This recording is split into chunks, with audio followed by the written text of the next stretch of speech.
এখানে কোনো একটা সার্কিট এলিমেন্টের মধ্যে দিয়ে কখন কেমন কারেন্ট প্রবাহিত হচ্ছে সেটাকে একটা পিসওয়াইজ ফাংশনের মাধ্যমে রিপ্রেজেন্ট করা হয়েছে।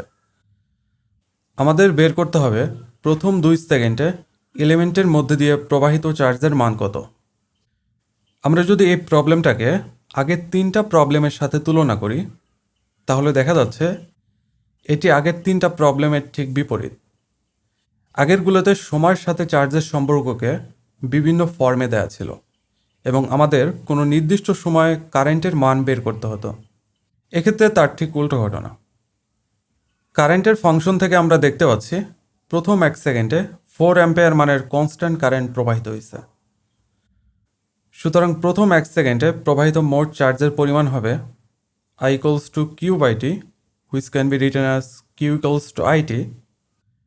এরপর কারেন্ট এবং টাইমের ভ্যালু বসালে আমরা পাই charge Q equals to 4 coulomb. 1 second পরে কারেন্টের মান I equals to 4T squared equation অনুযায়ী ধীরে ধীরে বৃদ্ধি পায়। উদাহরণস্বরূপ T equals to 2 সেকেন্ডে প্রবাহিত কারেন্টের মান 16 অ্যাম্পিয়ার।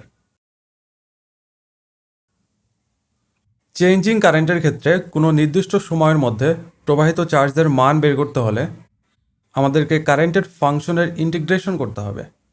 ইন্টিগ্রেশন হচ্ছে ডিফারেন্সিয়েশনের ইনভার্স অপারেশন এবং বরাবরের মতোই আমি এখানে ইন্টিগ্রেশন নিয়ে বিস্তারিত আলোচনায় যাব না। এখানে T1 ও T2কে বলা হয় ইন্টিগ্রেশনের lower and upper limit. DT দিয়ে বোঝাচ্ছে ইন্টিগ্রেশনটা টি এর সাপেক্ষে করা হচ্ছে এবং ফাইনালি I হচ্ছে কারেন্টের function. Therefore in this case Q equals to integration of 4T squared dt where T runs over the interval 1 to 2। এখানে আমাদের লোয়ার এবং আপার লিমিট হবে 1 ও 2 সেকেন্ড, যেহেতু আমরা এই সময়ের মধ্যে প্রবাহিত চার্জের মান জানতে যাচ্ছি। According to the rule of integration we get Q equals to 28/3 coulomb.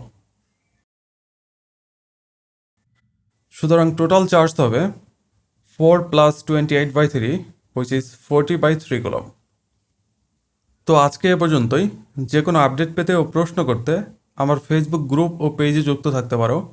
And of course don't forget to like, share and subscribe. Thanks for watching.